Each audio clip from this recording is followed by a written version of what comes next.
दो बातों के लिए समझा रहा हूँ मैं कि आप अपने व्यक्तित्व को पहचानो कि आपका व्यक्तित्व है कैसा। आप जैन धर्म का जो पालन कर रहे हो, आप देखो आप परंपरा से और भय के कारण तो नहीं कर रहे हो। आपको 99% समझ में आ जाएगा कि भय के कारण कर रहे हैं, और 99% लोग भय के कारण कर रहे हैं। चाहे आप सम्य शिखर जा रहे हो, चाहे आप प्रक्षाल कर रहे हो, चाहे आप पूजा कर रहे हो, चाहे आप शांति धारा कर रहे हो, चाहे आप महाराजों की सेवा कर रहे हो, चाहे आप मंदिर बना रहे हो, इनके पीछे आपको दो कसाएं काम कर रही हैं, भय और लालच। नरक आदि से बच जाएं और स्वर्ग आदि में चले जाएं। और ये मेरी बात नहीं है, ये टोडरमल जी साहब ने इसमें लिखा है सब कि भय और लालच के कारण, माने नरक आदि के भय से और स्वर्ग आदि की चाह से व्रतशील संयम आदि का पालन करता है, उनका स्वरूप नहीं समझता। तो आप देख लेना, आप अपना मुमुक्षुओं की कह रहा हूँ मैं, तुम गैर मुमुक्षुओं की तो बात उठानी नहीं मेरे सामने।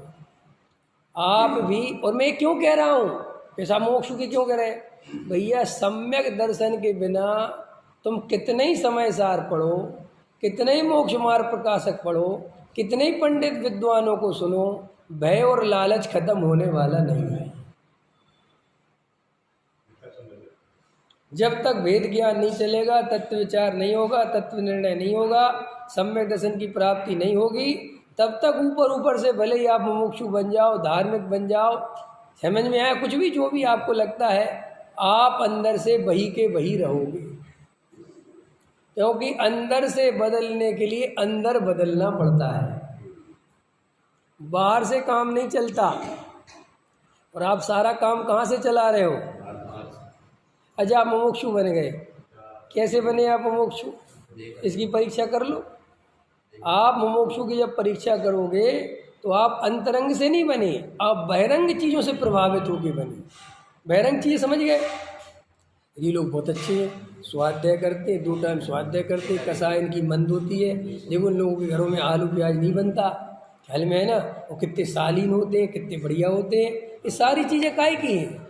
अंदर की हैं कि बाहर की हैं? मुमुक्षु पता कौन है? जैन साहब, इंजीनियर साहब, मुकेश जी, कौन है मुमुक्षु? जिसे दिन रात आत्मा की याद आए, जिसे रात और दिन आत्मा की प्यास बनी रहे, वो मुमुक्षु है।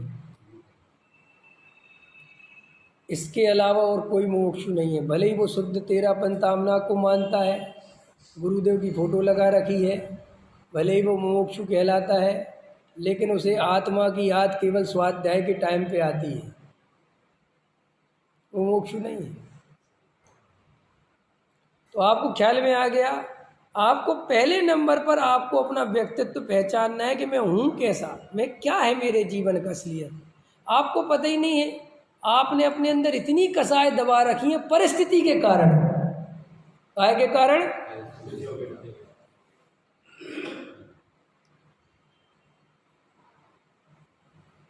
जुआ तो नहीं खेलते ना अपन, दिवाली आ रही ना, जुआ खेलते लोग दिवाली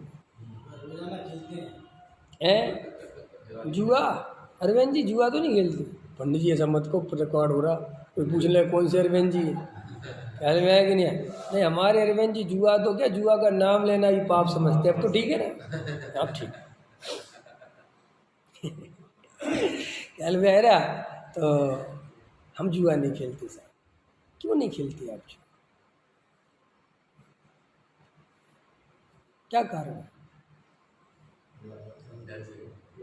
आप सोचते हो आप जुआ धार्मिक होने के कारण नहीं खेलते। आपके दिमाग में क्या है, हम जुआ इसलिए नहीं खेलते कि साहब अच्छी चीज़ नहीं है, सत्य व्यसन है, और ये और फलाना ढगाना नहीं। अधिकतर जुआ इसलिए नहीं खेलते कि जुआ में नुकसान बहुत होता है, माल है लिमिटेड, और जुआ में दाव लगाया और चला गया, चला गया नहीं, अधिकतर जाता ही है। इसलिए नहीं खेलते। अगर कोई कह दे कि ऐसा जुआ खेल रहा है जिसमें जाता है ही नहीं, तो तुरंत खेलने को राजी हो जाए। तो जुआ शब्द से घबराओ मत। ये शेयर बाजार खेलते हो क्या है? तुम पे जितनी जितनी पैसा बढ़ता जाता है, और लगता है कि लगा दो, आज 10 रुपये का शेयर है, कल 50 का हो जाएगी। सब क्या है? पहले के बेचारे शेयर नहीं था, पहले देसी जुआ खेलते थे। ए भाई 3 तिग्गी आ गई और मैं जीत गया, 4 चौके आ गए तो तू जीत गया, यही होता था ना। पहले का जुआ ये था। अब आज का जुआ दूसरा स्टाइल है। और क्या है? तो आप जितने भी कामों से बचे हुए हो, जिन्हें आप गलत कहते हो, वे कामों से आप इसलिए नहीं बचे क्योंकि आपको बहुत आत्मा समझ में आ गया है।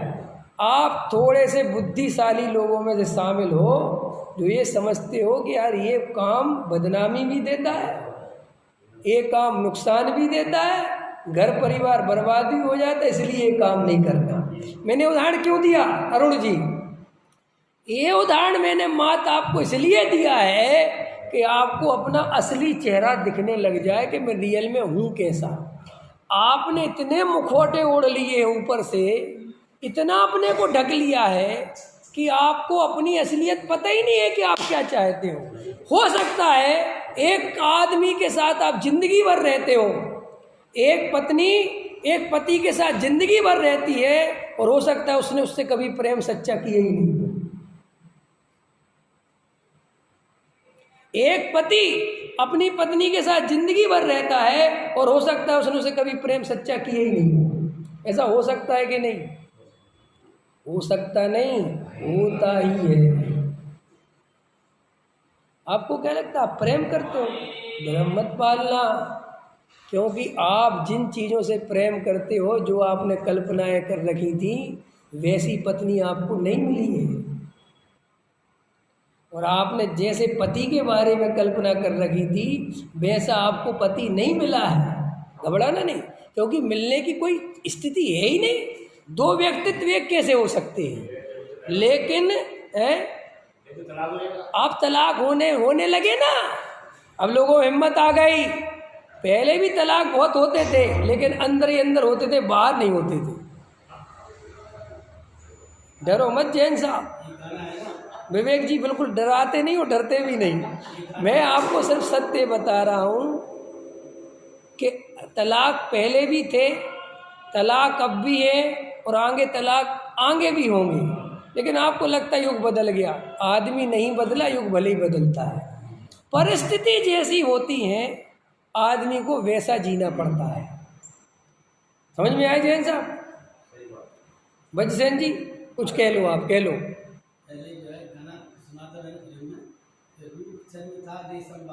हाँ, कपड़े का व्यापारी, हाँ, 20 वर्ष तक साथ में रहकर भाग गई उसकी नारी। हाँ, अगर वो साथ में रहती मर जाती बेचारी। हाँ, पति देव के मन भाई थी वाला एक कुंवारी। हाँ, पति बना पत्नी का दुश्मन, संकट में भी जान। हाँ।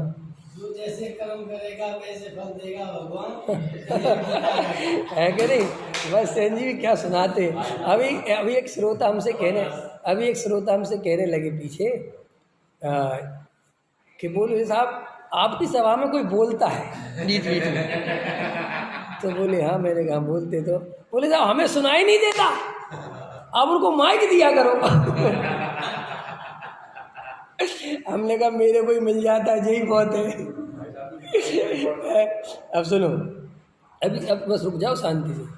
तो आपको क्या लगता है, मैं बहुत इंपॉर्टेंट बात बता रहा हूँ, मजाक नहीं कर रहा हूँ। तो मैं अभी, मुझे पता है जो ये मेरी बात सुनेगा वो अभी उछलेगा कुर्सी से, ये क्या बात बता दी। आपको क्या लगता है कि साहब समय बदल गया? समय कभी नहीं बदलता। समय तो जैसे कल 2 बजते थे आज भी 2 बजते हैं, जैसे कल सूरज उगता था आज भी सूरज उगता है। सिर्फ बदलती हैं परिस्थितियाँ, और परिस्थितियाँ भी कोई बदलती कैसे है समझो। पहले की स्त्रियाँ पढ़ी लिखी नहीं थी, घरों में रहती थी बेचारी, वो तुम्हारे ही अधीन रहती थी सीधी, क्योंकि बाप ने वहाँ शादी कर दी और सीधा बोल दिया मर के ही आना, जिंदा लौटने की व्यवस्था नहीं है। ख्याल में है ना? क्या कहते हैं, ससुराल से अब तेरी अर्थी ही निकलेगी। है नहीं, सुने होंगे सब। अब इतना डरा दिया बेचारी उस कन्या को, 18 साल की, 16 साल की, 17, इतना बाप ही ने धमका दिया जैसे वो अपना सब कुछ समझती थी। जिस बाप के भरोसे वो सारी दुनिया से लड़ सकती थी, जब बाप ने ही धमका दिया तो अब वो पति की गुलामी तो उसे करनी पड़ेगी। और वहाँ जाके ससुराल वाले तो रोज ही धमकाते हैं, उनका तो काम ही है धमकाना। ज़्यादा हवा में मत उड़ो, अब कोई नहीं पूछने वाला। बेचारी क्या करे, नौकरी तो थी नहीं, तो उसे वो पति चाहे कितनी अत्याचार करे और कैसी परिस्थिति बनी रहे, चुपचाप सहती रहती थी। समझना ध्यान से। और वो जिंदगी भर कुछ कहती नहीं थी और चलता रहता था। आवाज समय बदल गया, आज लड़कियां नौकरी कर रही हैं, किसी को 50,000 मिल रहा है, किसी को 70,000 मिल रहा है, किसी को 1 लाख मिल रहा है, किसी को 2 लाख मिल रहा है, किसी को 3 लाख मिल रहा है। अब अगर आज उसके साथ तुम वही गुलामी वाला व्यवहार करोगे तो वह कहेगी, सुन ना मैं तेरी गुलाम ना तू मेरा गुलाम, आज रोटी मैंने बनाई कल तू बना लियो, आज बच्चे को मैंने नहाया कल तू नहा लियो, क्योंकि तू भी उतनी कमा के ला रहा हूँ और मैं भी उतनी कमा के ला रहा हूँ। और मैं डबल मेहनत क्यों करूँ, मैं भी कहता हूँ इस पक्ष में हूँ मैं। क्यों कि अगर तुम्हें मेहनत औरत से घर के ही काम करवाने हैं तो फिर उससे नौकरी क्यों करवाते, वो पैसे का भी लालच कि वो भी लेके आ और फिर ये भी बना, ये क्या डबल डबल बात है। पकड़ में आए। मैं क्या कहना चाहता हूँ, संसार में अपने व्यक्तित्व को पहचानना बहुत बड़ी कला है। तो देखो, पति पत्नी प्रेम नहीं करते लेकिन जिंदगी भर प्रेम का नाटक करते। क्यों करते वो नाटक, क्योंकि उसके अलावा कोई उपाय नहीं है। हम जो दोस्त यारी का नाटक करते हैं ना, अच्छा बात, हम एक दूसरे के बारे में क्या सोचते हैं, जो सोचते हैं वो कह दें तो क्या होगा वज्रसेन जी, कैसी बातें कर रहे हैं। पीठ पीछे अपन उसके बारे में क्या बोलते हैं और सामने पड़ते क्या बोलते हैं। जैसे वो आदमी साथ में है, जो बात सामने खड़ा है आपको समझ में इसलिए नहीं आ रही कि अभी आप जिस एंगल से मैं समझा रहा हूँ ना, उस एंगल से समझो पहले। हम जैसे अंदर हैं हम वैसे बाहर नहीं दिखा रहे हैं, और जैसे हम दिखा रहे हैं हम वैसे अंदर। ये जो आपने डबल व्यक्तित्व का निर्माण कर रखा है, इसके कारण ही आप अपनी असलियत नहीं पहचान पा रहे। आपने ऊपर से तो मुखौटा ओढ़ रखा है सज्जनता का, साहब भैया जय जिने लो साहब और बढ़िया हो, और अंदर आप ऐसे हो ही नहीं। अंदर तो आप जैसे ही वो बाहर निकलता है, अरे बड़ा बेईमान, अरे बड़ा बेकार आदमी, ये भैया अभी तो तुम उससे इतने प्रेम से बोल रहे थे जैसे पता नहीं क्या हो। ये तुम्हारी मजबूरी है, ये तुम्हारी क्या है, ऐसा बोलना मजबूरी क्यों है, क्योंकि सच्चाई बोलने की हिम्मत नहीं है। क्योंकि सच्चाई बोलते क्या होगा, इसलिए किसी शायर ने लिखा, अच्छा है अपने सीने में वो सब राज दफन रखना, अगर उनको तुमने कहा तो दुनिया में तुम अकेले बचोगे, कोई तुम्हारे साथ खड़ा होने वाला नहीं। ये सच्चाई है संसार की। तो 2 बातें समझ लो। भय, आप जो ये सज्जनता का चादर ओढ़ रखी, इसका कारण है भय। क्यों, आपको कैसे पता, आप नौकरों से कैसा बिहेव करते हो। अगर आप सज्जन हो तो नौकरों से भी सज्जनता से पेश आते ना। एक रिक्शा वाला मिला, उससे लड़ने लग गए, और एक बड़ा आदमी मिला तो उसके सामने झुक गए। ये दोहरा चारित्र का निर्माण कैसे हुआ कि तुम परिस्थिति देख के रंग बदलते हो, और ये परिस्थिति देख के रंग बदलने का मतलब ही तो मायाचार है। मायाचार किस चीज़ का नाम है, पकड़ के गहराई से देखो। आपको मेरी बातें बुरी लग सकती हैं, कड़वी भी लग सकती हैं, क्योंकि हमें प्रशंसा सुनने की आदत है। हमें काहे की सुनने की आदत है, आप हमेशा ये सुनना चाहते हो कि आप बहुत अच्छे हो और दुनिया बहुत बुरी है। क्या सुनना चाहते हो मुकेश जी, आप बहुत अच्छे हो और दुनिया बहुत बुरी है। आप बहुत धार्मिक हो और दुनिया बहुत अधार्मिक है। आपकी दया दान पूजा भक्ति सच्चे हैं और दुनिया के झूठे हैं। हम यही सुनना चाहते नहीं, क्योंकि ये सुन के मन को थोड़ी तसल्ली मिलती है कि मैं ठीक हूँ। लेकिन जब पूरी तरह आपकी ज़मीन खींच ली जाती है और आपको बिना कपड़ों के कर दिया जाता है तो आपको घबराहट होती है।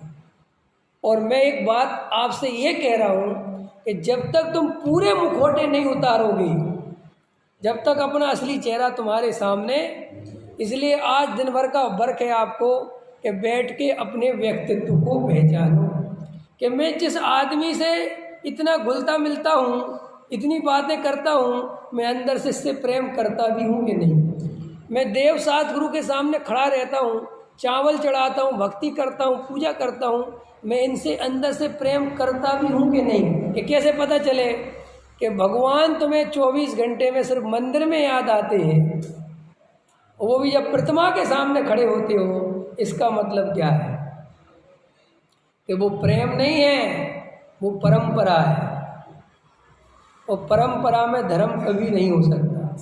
इसलिए आपको दो बातें समझनी है, आपको अपना व्यक्तित्व पहचानना है, और आप जो भी अपने जीवन में कर रहे हो उसके पीछे कहीं भय और लालच तो नहीं है। अगर ये दो चीज़ें आप पहचान सके और इनकी सच्चाई आप जान सके तो मैं गारंटी देता हूँ आपको सम्यक दर्शन की प्राप्त करने में बहुत बहुत सहयोग हो जाएगा।